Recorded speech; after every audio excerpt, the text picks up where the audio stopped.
Almost. Yes.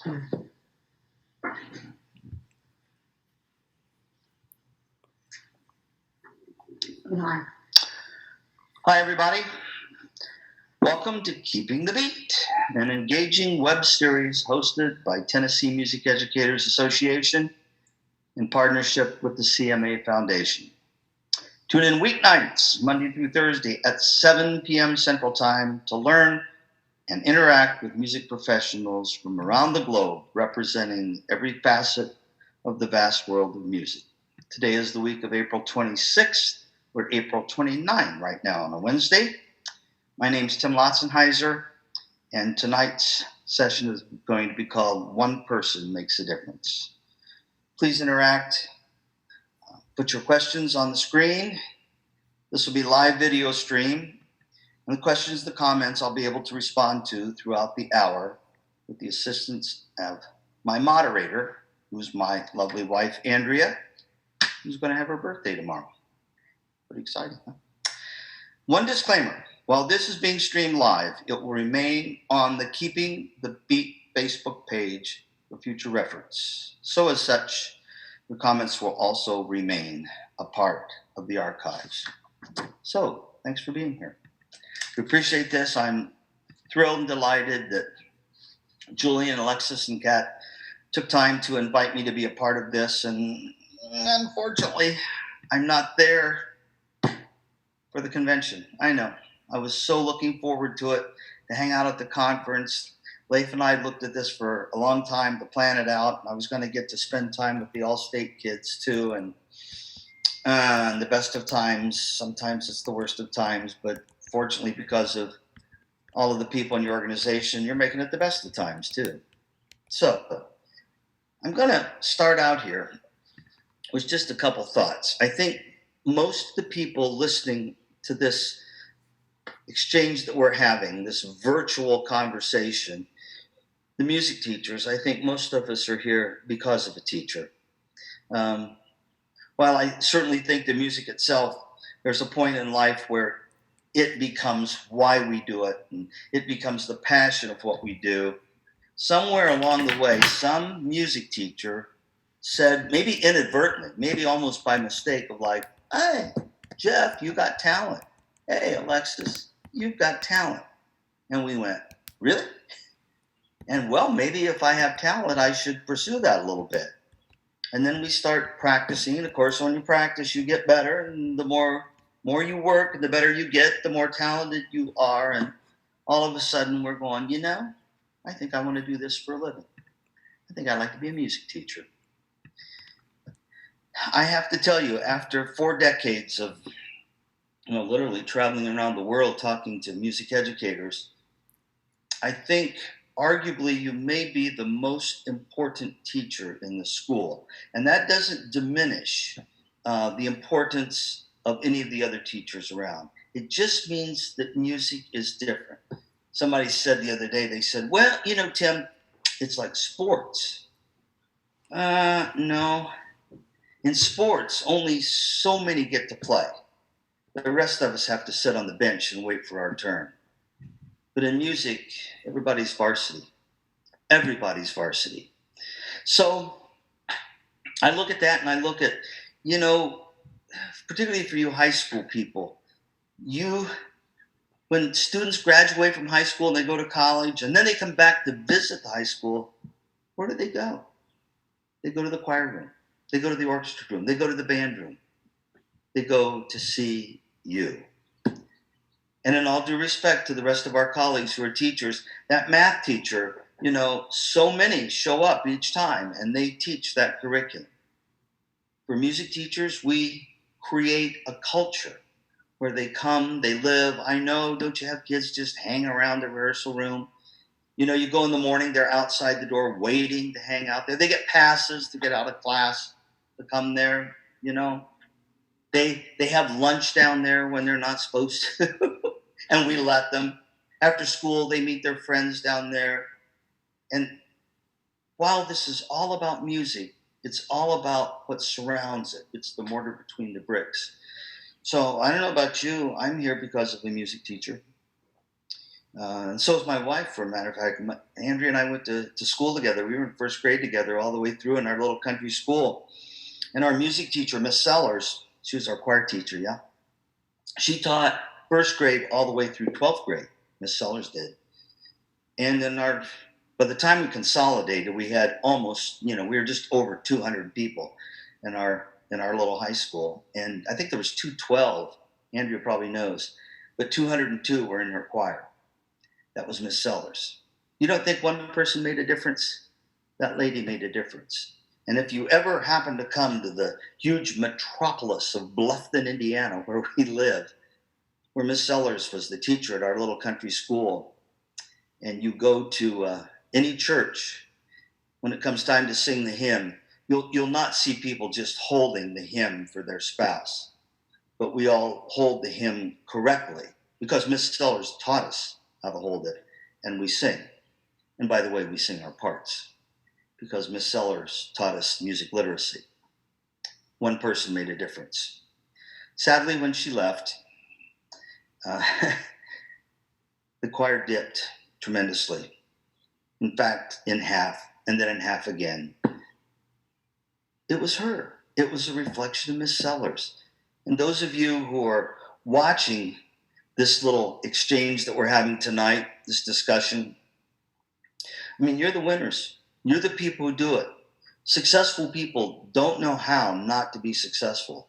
And of course, that's why you're here. Maybe, you can pick up one more wrinkle that you can share with your students. So you make a difference. The question that begs the answer is, what kind of difference are you going to make? Because we know in music will make a difference. As I said, that math class, those 25 or 30 kids are going to go in there. They're going to fill up every time. But in band, choir, orchestra, the size of the group shifts depending who is in front of the group. So I applaud you many times over. Somebody said the other day, well, Tim, what do you see that makes these successful music teachers? Certainly, they're all a success for different reasons. They all hit the destination from a different angle. But there are certain things that are there for everybody. There are certain cornerstones. And this is what I found out, again, after 4+ decades of sort of being a gypsy, going to every conference, talking to teacher in services and lots of student leadership workshops. I mean, those kids are teachers now too, because they want to be like you. Here's the things that I found out. I don't know if you know what a think tank is. A think tank is when they put a bunch of people like in a room and they go, here's the question, and you people think it out, and then you come out with a resolution or a solution or an answer to the question. And I was in a think tank with some really, really smart people. And the question was, what makes a great music teacher? And we debated about this, and then we would go out with these answers, and they were like, a paragraph. And then the people go, no, that's way too flowery. Too many platitudes. Go back, do it again. We need something concise, hits the target right away. And after 3.5 days of this, wow, what it came down to was what creates a great music teacher. Ready? The ability to create a trusting relationship with a student. Now, the assumption is they're great musicians. I mean, that is the discipline. But particularly in our art form, we're touching a part of the child that I'm not sure anybody else gets to. Most of education, not bad or good, just is, most of education is impressionistic. The teacher gives the information, and then the child gives the information back on the test. And the closer the information given on the test is to what the teacher gave the child, the higher the grade goes. It's an impression. In music, it's expressionistic. We ask the person to give to the curriculum. We ask them to express themselves. We ask them not just to take knowledge, but to take that knowledge and create an emotion, a language, to be able to say something, I don't know, with a violin or your voice or a clarinet, to say something with that you can't say any other way, that it's a language unto itself. So, the truth is, and we know this after, countless years of research, every child has the propensity to make music. Every child, born with the propensity. Now, certainly there's some more talented than others, but if we don't trigger that part of the child's mind by 8, 9, 10, 11, 12, right in there, the chances of them making music become pretty slim. So for all of you who are watching who are elementary music teachers, general music teachers, you're my hero. You are my hero. And I know some of you have to give your class and then you put all the stuff on the cart and drag it down to the next room. Oh, you are saints. And the truth is, that's the front end of the funnel.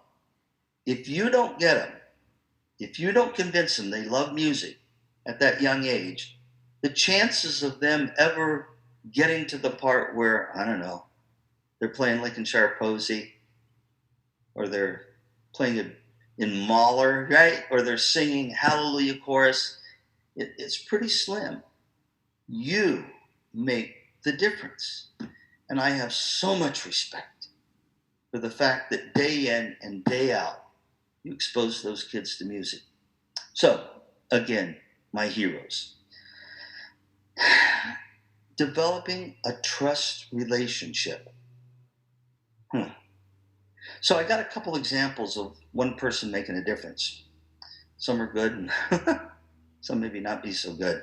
As you know, most of my time is spent working with students. I love students. So traveling around the country to different cities and people bring all their quote, quote, student leaders together and we get them all mixed up and everything. So I was doing a workshop in Texas, yeah? And the whole auditorium floor was full of these young leaders from different schools.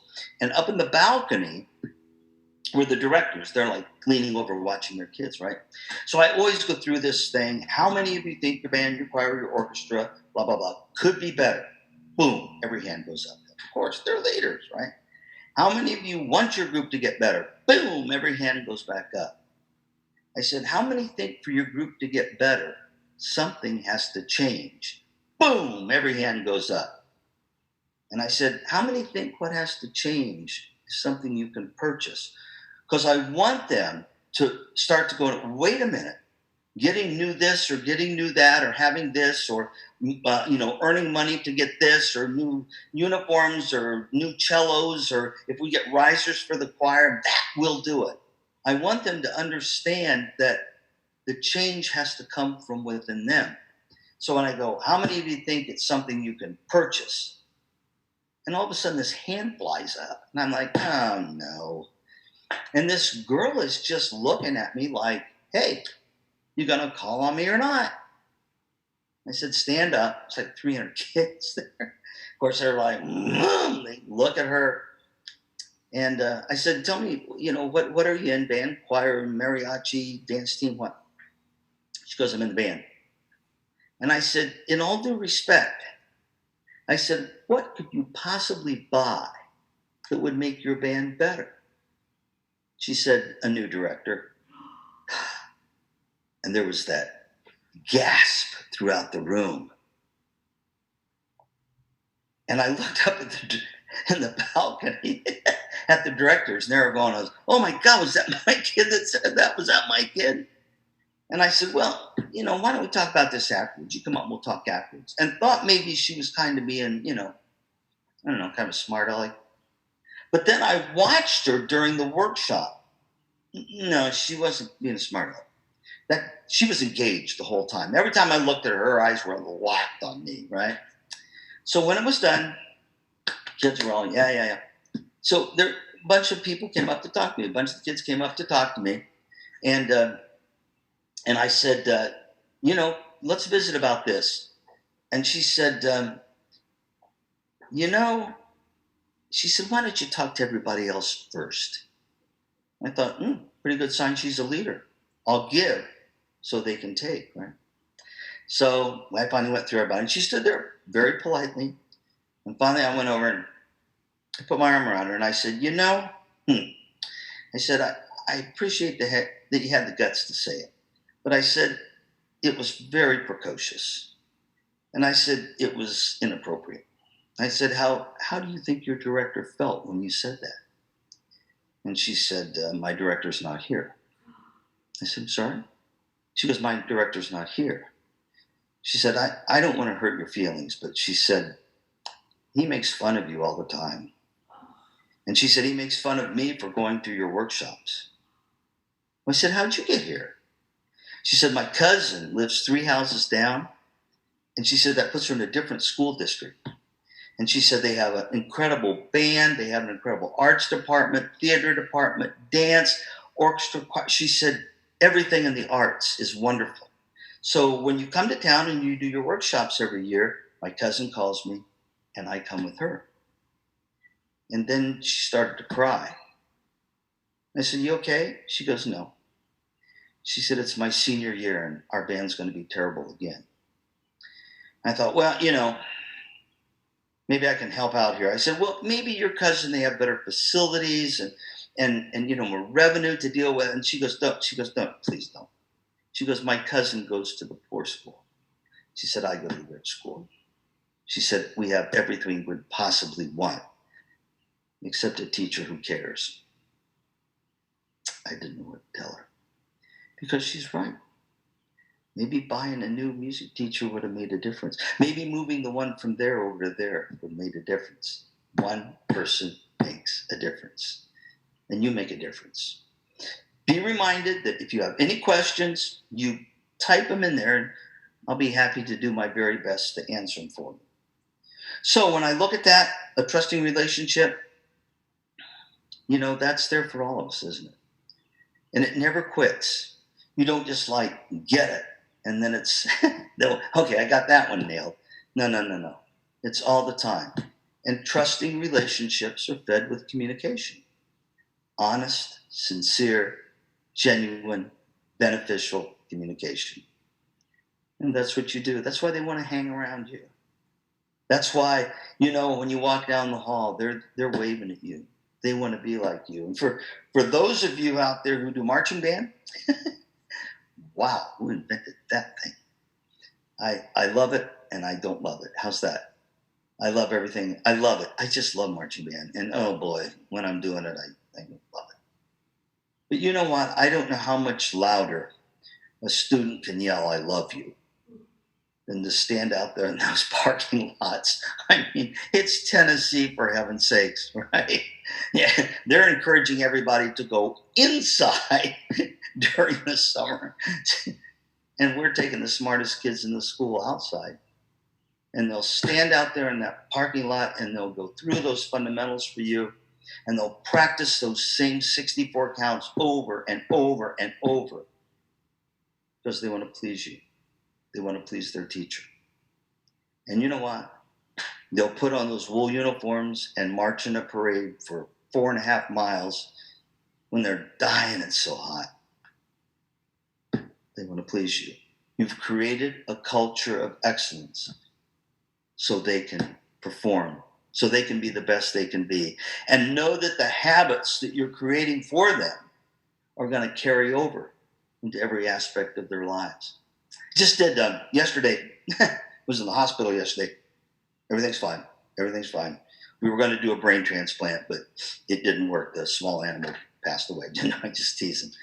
And the nurse I was talking to, she's a doctor actually, and she was, this, and I had on one of my shirts, a band shirt, yeah.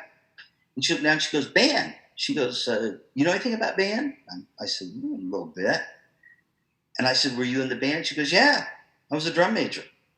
You're kidding me. She goes, no, I played saxophone. I was the drum major. And then she burst into all of this tremendous experience she had in the history and how it made a difference in her life, and all the things she learned by being the drum major and the leader of the band, how she took that into med school. And when other kids wanted to quit, her other colleagues, they got tired, they went, and she knew she had to go on because the perseverance she had learned was from you.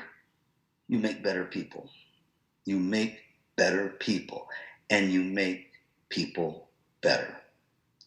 I don't know what greater or more noble profession there could possibly be. I always tease about it. I said, when you get to the pearly gates, yeah. And St. Peter said, what did you do for a living? You go, I was a music educator. St. Peter goes, go in. You've been through enough. Go on in. You've already paid your penance, right? It's great, isn't it? They love you. And I'm sure it's true with other teachers, but it certainly isn't in the environment like it is with you. You create a safe, challenging, and encouraging culture for them. You make it safe, you constantly challenge them, and you encourage them along the way. And the same habits that they develop there, they take on top of geometry and history, English, and everything else. For so many years, we said all the smart kids are in music. And then somebody did some research on it. And what they discovered was actually music makes them the smart kids. It's interesting, isn't it? That when a child joins any musical organization, their academic grades go up. Now, selfishly, the musician in me, I don't want them there because their SAT scores are going to increase. I don't want them there so their academic grades will go up this much percent, or so their chances to get in college, or all of that extrinsic stuff is wonderful. That's not why Tim Lautenhizer wants them there. I want them there so they can make music and they can feel something and they can express something that they can't anywhere else in life. However, and I used to kind of poo-poo that other stuff, like, no. Don't contaminate why they join music with all of this other stuff. But for a principal to say, you give me those kids, I'll up those test scores for you. For a parent to say, give me your child. If I can have your child in music until he or she graduates, I can just about guarantee you they're going to go to college and they'll finish college. You get it? So if that's important to a parent, to a counselor, to a scheduler maker, that information is going to come forward to me because I can't teach them music unless they're there. So if it's for a parent to say, I realize that if a child's in music, that the chances of them getting to med school are higher. Great information, take it. Because I know that when Ginger's sitting there playing her oboe, I know that there's nowhere else in school that she can feel what she feels. I know there's nowhere else in school that she can connect with all of her peers and say something collectively that you can't say individually. So, one person makes a difference. You bet one person makes a difference. And you're that one person. The other thing that I've discovered, remember you can ask questions now. Andrew's in there waiting for some question to come up, so otherwise I'll just talk forever. Oh, she's got a question. What do you got, Andrea? Here she comes. This is my boss, by the way. A lot smarter than I am. Tons smarter. Okay, talk to me. Katie asks, Katie. What do you say to directors who do not believe in student leadership positions, such as section leaders, rank leaders, etc.? Yeah, Katie, great question. My take on leadership is probably different than other people's. So this may not help you at all. This may confuse the situation. First of all, I think every child is a leader. I think they have different levels of leadership. But when we scrape off a few and go, you're the president and you're the vice president, I was doing a session the other day and was talking about, because, my whole push is servant leadership. that leadership is an opportunity to serve. It's to make it better for other people. And servant leadership might be emptying the trash can. Servant leadership might be you straighten the chairs, or you tighten the music stands, or you make sure the door's open when everybody needs to come through. So I'm not a big deal on titles, even though I know they're there. And don't worry, I have my own titles, right? But it's like I'm not the soloist in the musical. I'm the head soloist, right? I'm not the concert master. I'm the head concert master. And somehow those titles, I don't know, amplify probably the ego a little bit. I think we're all leaders. I think hey, it's just the direction we lead. Some people lead positively, some people lead negatively. So a formal leadership group or template or blueprint, not saying it's wrong, not saying it's bad. It's just that my emphasis is that if you are given the opportunity to lead others, you serve others. You're the first one to come, you're the last one to leave. You're the one that has the radar on for perhaps that child that's having problems, and you spend time with them. That the knowledge that you have is great, but the way you use that knowledge is wisdom to help everybody amplify. That's one of the things I love about ensembles, because we're no stronger than the weakest, yeah? So everybody, we have to bring this up together. I probably really avoided your question, because in some ways I'm not sure I believe in systemic leadership, but I certainly believe in everybody becoming better through leadership. And maybe for the freshmen, that leadership may be nothing more than making sure, I don't know, the trumpet cases are all straight. And they start there. I just co-wrote a book with Scott Rush. You're all familiar with Scott Rush, the Habits series that he's writing. And the idea was, and we used the mountain as the metaphor. You start at the base of the mountain, and as you go up the mountain, as you get older, the responsibilities gather for you to do as a leader. Ultimately, if you really want to just squeeze all the water out, I think it's role modeling. I think it's role modeling for us too. If we can't walk the talk, it doesn't make any difference what I say if I don't do.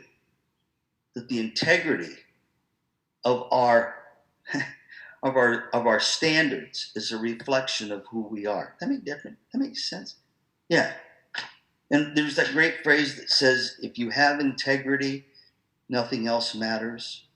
And if you don't have integrity, nothing else matters. So I think we're all leaders. You're a leader by being here. You are a leader by asking the question, because maybe other people had that too. To be able to step out of the comfort zone, take a chance, be willing to fail. For young people, here's what we do. And don't worry, I'm guilty. The band director in me is guilty of this. We'll say, if you're gonna make a mistake, make a big one. Well, it's probably the worst thing you could possibly do. Because if you make a mistake, you're pointed out, right? So rather than go for it and be wrong, I would probably stand back and not take that chance. So I make a mistake and I make a bad one. You go, way to go, Tim. That was an incredible cymbal crash. You put it in the wrong measure. But thanks for going for it. Let's see if we can get it in the right measure next time. There's a great thing that says, criticize in private, praise in public. I found out a few years ago that the number one fear of teenagers, you know what the number one fear of teenagers is? To be embarrassed in front of their friends. That's their number one fear. Death is 6 on their fear scale. They would rather die than be embarrassed. So our job is correcting all the time, isn't it? You got to get the right intonation, got to get the right posture, right? Get that third position on the violin, get that hand just right, sing, get that throat open, project, you know.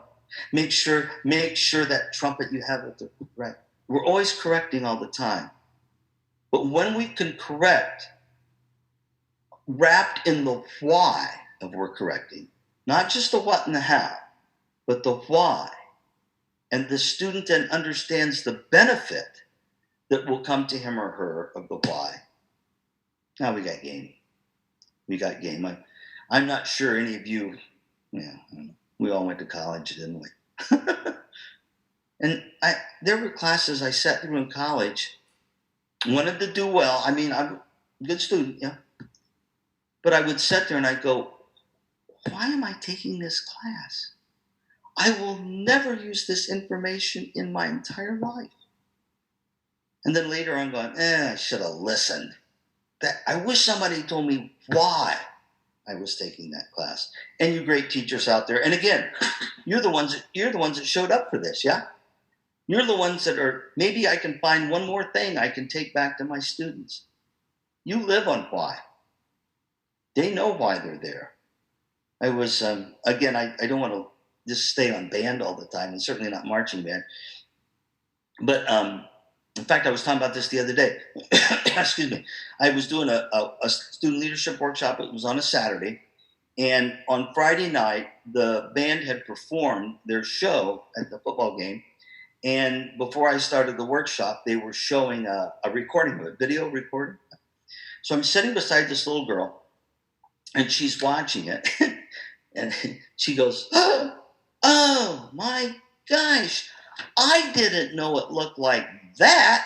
Now, she's been practicing this show, for 4 or 5 weeks, and she didn't know she goes, oh, look at that. She goes, if I looked over, Don over on the other side is doing exactly the same thing I'm doing. Had I known that, I could have looked at Don, he could have looked at me, and we could have lined this thing up.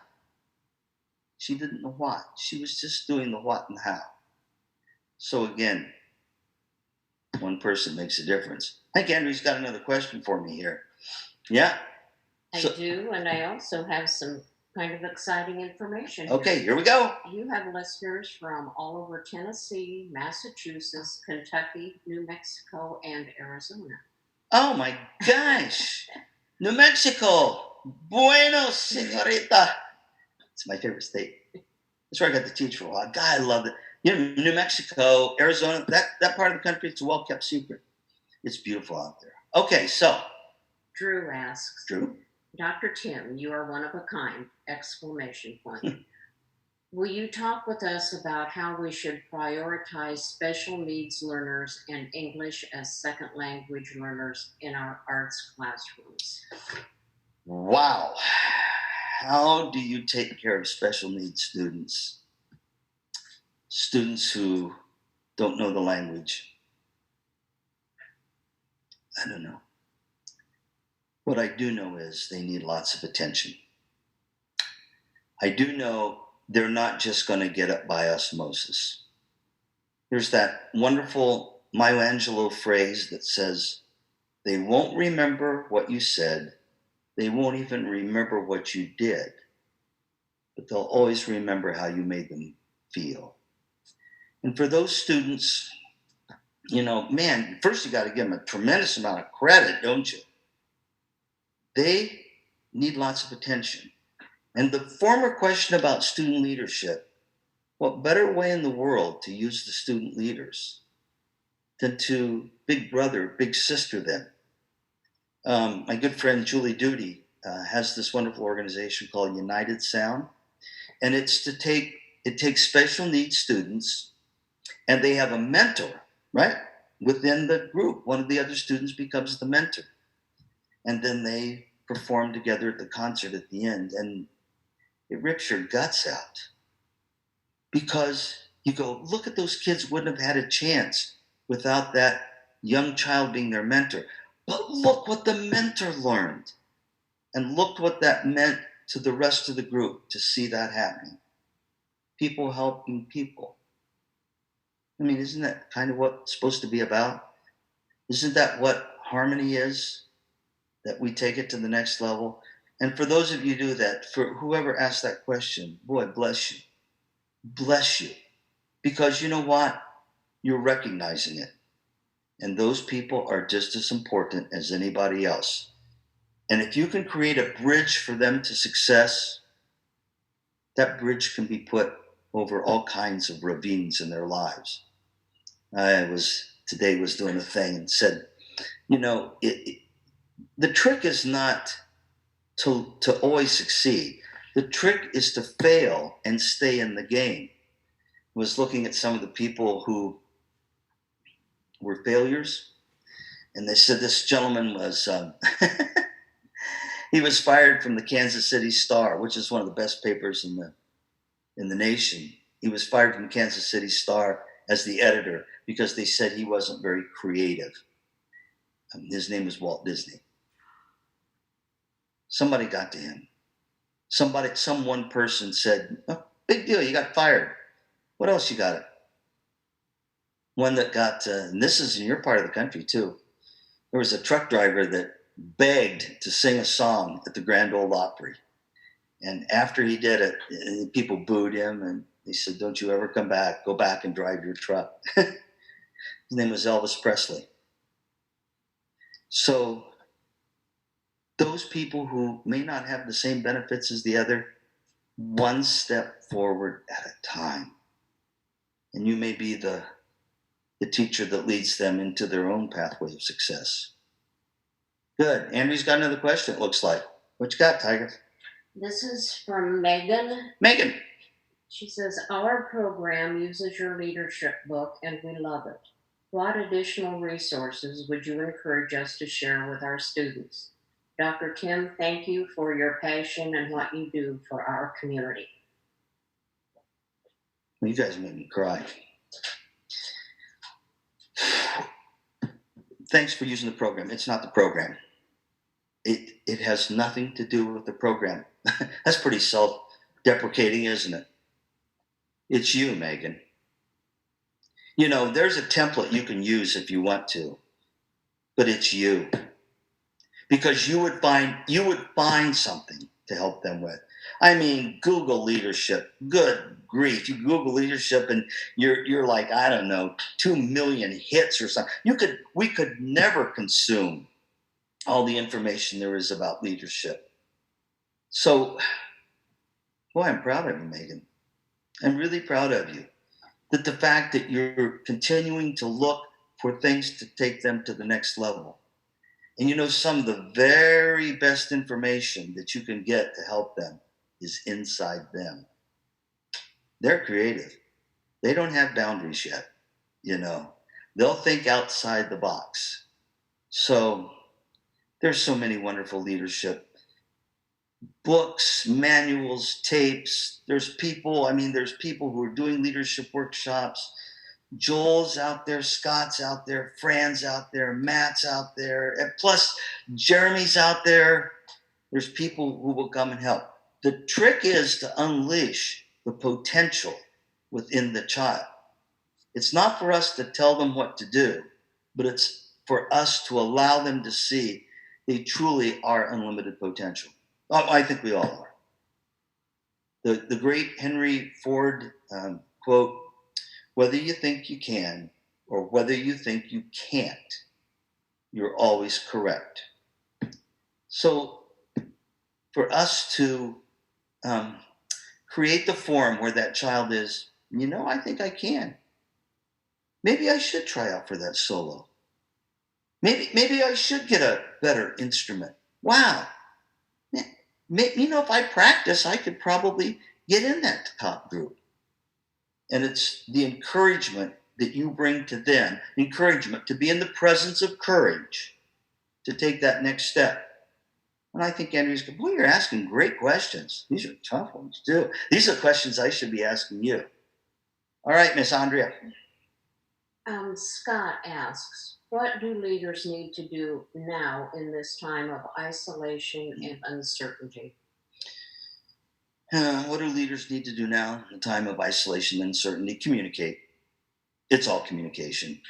If you look at the resolution for any problem, I don't care if it's a marriage, I don't care if it's problem with your boss. The resolution will come with communication of some kind. The problem will manifest if we don't communicate. I mean, even look at wars. I mean, major wars in the world. How did they end? With the people sitting down and communicating. And we've all had, I don't know, problems with other people or conflicts.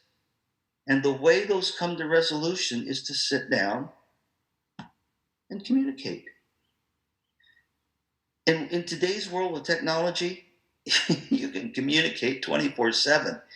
You can communicate with somebody in Australia with a punch of a button, yeah? So what I've seen out of this this coronavirus thing, what I've seen happen is just nothing short of miraculous. You know, when it first came on, we're like, oh, we'll not see our kids. We're going to be away. We're never going to have that. They're going to cancel. The sky's falling. And what people have done is astounding. And I'm not sure they would have done that without this situation, you see. So, I don't know, find other ways to communicate. Find them ways to communicate with each other, right? What I've recognized with people doing is just, I mean, it's so heartwarming. As in terms of exactly what to do, I don't know. They're going to have some pretty good ideas.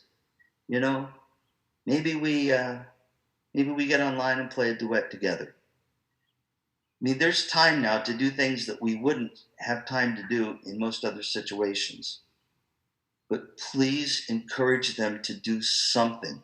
You know, every time somebody says motivational speaker, I kind of, I'm not a big fan of motivational speakers, because what we have figured out is motivation comes after you do something, not before. You don't get motivated to practice. You practice and then you're motivated. Yeah. You don't get motivated to clean up the choir room. You clean up the choir room and then you're motivated. Certainly none of us get too jazzed about cleaning up our offices and organizing them. But God, don't you feel great when you do it? So in terms of communication, you have to do something. You know, it's like leadership. Leadership is a verb. It requires action. You have to do something. So go back to them, challenge them. Ask your colleagues, what are you doing? What can we do? Oh, that's a cool idea. I didn't even think about that. And then take it to the next level. Boy, we've got some good questions. Man, we could be here till late at night, yeah? It's so nice of you to ask questions. And so nice of people from all over. Man, I got to get to New Mexico and get some of that good salsa again. Bueno. Okay, Todd asks, Todd. can you speak to the need for social emotional learning in music and arts classrooms? Obviously, our class is one of the best vehicles by which to help impact students. But what are ways music educators can incorporate and integrate social emotional skill building into everything else they have to do? Okay, Scott, there's a dissertation for you. There's probably not a hotter topic going on right now than social emotional learning. My good friend Bob Morrison is an expert in this, and what he's brought to the forum is unbelievable. I think we always knew that the arts were emotion. I think we always knew that the social aspect of it was very, very valuable to a lot of people. Now, again, I don't want to diminish the fact that we teach music so people can make music. Music for the sake of music. Bingo. Fundamental. Yes? But for many students, that is their belonging. That is their place of self-worth. I came from an ilk of people, but stay with me because it's relevant to you. I came from an ilk of directors who, stern is a nice word, mean at times. And what is it they say, music teachers? We don't teach as we're taught to teach. We teach as we're taught. We model our teachers. And it was a day when there wasn't much consideration for the emotional damage that some of those clip phrases that I mastered, by the way, were given out. If there's ever a time young people needed to feel a sense of self-worth, it's now. Now, let's don't get that mixed up with false praise. False praise is dangerous stuff. But to allow them to know they have value for who they are. That last chair, I don't know, violin has value. They are not lesser than. Again, Scott, I don't think there's a better place to do it than in the arts. You know, and for those of you who do beginners, well, first of all, that's what I want to do when I grow up. I want to teach beginners to learn that their music making is an extension of who they are. It's not pushing the buttons down. You know, it's not drawing the bow. It's not getting that right posture, but it's an outgrowth of what they feel in their heart and their mind. We are an emotional subject, and one of the last ones there is. So we have to bring them together. You know, that great statement that says, if it comes between being right and being kind, choose kind. We can always go back and be right, but we can't always go back and be kind, right? So just a great question. And that's a study in itself. It goes on forever. And here comes Andrea again with another question. Man, I feel inadequate to answer some of these. This is from Andrew. Andrew. Dr. Tim, I meet so many directors along the way that are very frustrated with their situation or administration. Knowing that our profession is a process, just as art is, what advice would you give to those directors who may want to leave our profession, or how to get through the frustration? Stay well, my friend. Thanks, Andrew. It's an attitude, isn't it? I'm not sure going back and get a graduate degree is going to do it. Happy people live in happy worlds and sad people live in sad worlds. It's the same world. It's not what we think we are, but what we think, we are. Andrew, I should pay you for asking that question. I know it's an insult of intelligence when you read to people, but this is one of the most profound, and this is something I have with me all the time. It's that Charles Swindoll quote about attitude. And I don't mean flippant, rah, everything's sunshine. A positive attitude doesn't mean, oh, it's a happy day. Positive means honest and with forward motion. And for those people who are frustrated and they can't seem to get out of it and they get caught in that vortex of getting sucked down into that quicksand of dismay, the only way out is from inside out. Changing the situation won't make a lot of difference. It's a reflection of us. Again, guilty as charged. So let me share this with you. It says, the longer I live, the more I realize the impact of attitude on my life. Attitude to me is more important than facts. It's more important than the past, than education, than money, than circumstances, than failures, than successes, than what other people think, what they say, or they do. It's more important than appearance or giftedness or skill. It will make or break a company, a church, or a home. The remarkable thing is we have a choice every day regarding the attitude we'll embrace for that day. We can't change our past. We can't change the fact that certain people will act in certain ways. We cannot change the inevitable. We didn't have any kind of understanding about this virus thing. It just showed up. The only thing we can do is play on that one string we have. And that's our attitude.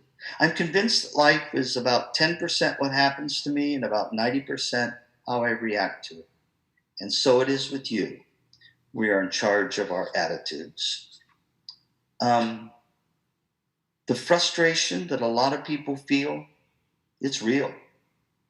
And you know what?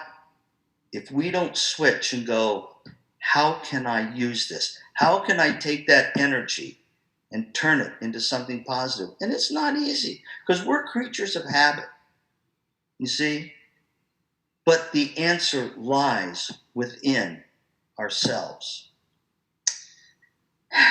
And you know, we all know people that wherever they go, wherever they go, the program, it flourishes. It could have been a horrible program, and this person goes in, and all of a sudden, everybody's excited about music in the school, and the parents are excited, and the numbers grow, right? And then that person leaves, and somebody comes in and may not have the same kind of attitude, and it doesn't take long, does it? It doesn't take long. If I ask you, all of you teachers, if I said, which would you rather have as a student? This student over here is incredibly talented, but just doesn't have a very positive attitude. In fact, it's kind of negative attitude. This student over here has mediocre talent, but just has a great positive attitude. Do you want one or do you want two? Most of us will take two. Now, the good teacher wants both of them. And this is the reason. We know we can't change the amount of innate talent a person has. We can stretch it and we can polish it and we can take it up a couple levels. But what you got is what you got. But a good teacher can change a kid's attitude. And if I think I'm strong enough to take this child over here and change his or her attitude, then I can also tap into the talent for the rest of the group.